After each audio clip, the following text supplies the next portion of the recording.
So in order to prevent a lot of physical problems and emotional scarring, and when I say that, again, because I have the capacity to see into people's subtle bodies, there's been so many times where I've tuned into somebody and what I'm seeing is their emotional body, but their emotional body literally looks like an ice ring. You know, it's like I can just, it either is frozen or it has massive holes everywhere. And I'm like, do you realize that your emotional body is in charge of your immune system and your digestive system?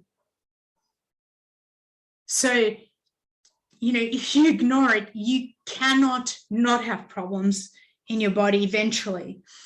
So the ideal scenario is that we work with the emotions that show up within a 24-hour period. The longer we leave it, the more damage we have inside your body.